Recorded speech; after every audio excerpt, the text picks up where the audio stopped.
বাংলাদেশ থেকে কেউ যদি ফুললি ফান্ডেড স্কলারশিপ নিয়ে ইউকেতে পড়াশোনা করতে আসতে চায়, সেক্ষেত্রে যে স্কলারশিপটার মাধ্যমে সে এটা করতে পারে এটাই হচ্ছে কমনওয়েলথ স্কলারশিপ। ইউকের সাথে কমনওয়েলথের একটা কমিটমেন্ট আছে যে প্রত্যেক বছর তারা 700 জন স্টুডেন্টকে এই কমনওয়েলথ স্কলারশিপটা দিবে। আর এই স্কলারশিপটা শুধু মাস্টার্স অথবা পিএইচডি করতে কেউ যদি ইউকেতে আসে সেক্ষেত্রেই নেওয়া পসিবল। অর্থাৎ কেউ যদি আন্ডার গ্রাজুয়েট কোনো কোর্স করতে আসে সেক্ষেত্রে এই স্কলারশিপটা নেওয়া পসিবল না।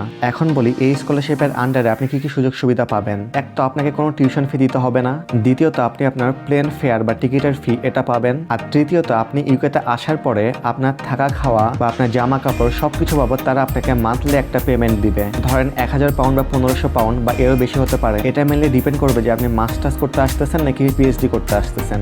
এখন এই স্কলারশিপের জন্য অ্যাপ্লাই করতে হলে সেক্ষেত্রে কি কি এলিজিবিলিটি ক্রাইটেরিয়া থাকতে হবে।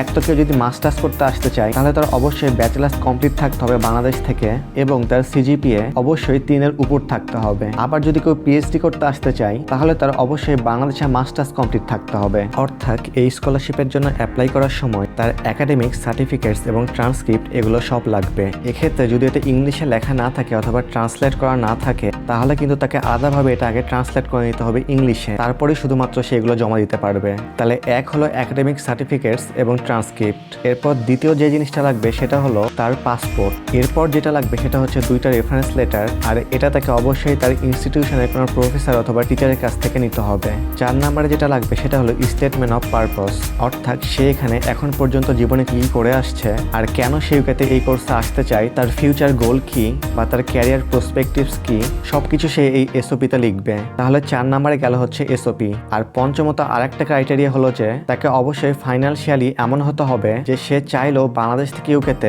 স্কলারশিপ ছাড়া আসতে পারবে না পড়াশোনা করতে। অর্থাৎ তার যদি সত্যি ফাইন্যান্সিয়াল কন্ডিশন খারাপ হয় তাহলে সে চাইলে এই স্কলারশিপ নিয়ে বাংলাদেশ থেকে ইউকেতে আসতে পারবে। আর অ্যাপ্লিকেশন কিন্তু সবকিছু অনলাইনে হয়। এক্ষেত্রে কেউ যদি চায় সে ন্যাশনাল নমিনেটিং কোনো এজেন্সির মাধ্যমে অ্যাপ্লাই করতে পারে, অথবা এটা ছাড়াও সিলেক্টেড কিছু নন গভর্নমেন্টাল অর্গানাইজেশনের মাধ্যমেও অ্যাপ্লাই করতে পারে।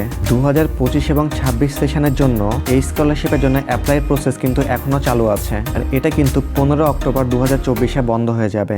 আর এজন্য কেউ যদি 2025 সেপ্টেম্বর অথবা অক্টোবর সেশন ধরতে চায় এবং এই ফুললি ফান্ডেড কমনওয়েলথ স্কলারশিপটা নিয়ে সেই ইউকেতে পড়াশোনা করতে আসতে চায় তাহলে তাকে অবশ্যই 15 অক্টোবর 2024 আগে এর জন্য অ্যাপ্লাই করতে হবে। এখন এই স্কলারশিপে আসার একটা অসুবিধা হলো যে আপনি এখানে আসার পর কিন্তু এখানে কোনো কাজ করতে পারবেন না। অর্থাৎ তারা আপনাকে যে প্রতি মাসে যে টাকাটা দিবে এটা দিয়ে আপনাকে আপনার অ্যাকোমোডেশন, ট্রাভেল সবকিছু ম্যানেজ করতে হবে। আশা করি এই কমনওয়েলথ স্কলারশিপটা কি, এটার জন্য কিভাবে অ্যাপ্লাই করতে হয়, কি কি এলিজিবিলিটি ক্রাইটেরিয়া থাকতে হয়, আর এটার ডেডলাইন কখন, আর কারা কারা অ্যাপ্লাই করতে পারবে এগুলো নিয়ে একটু হলেও আইডিয়া হয়েছে।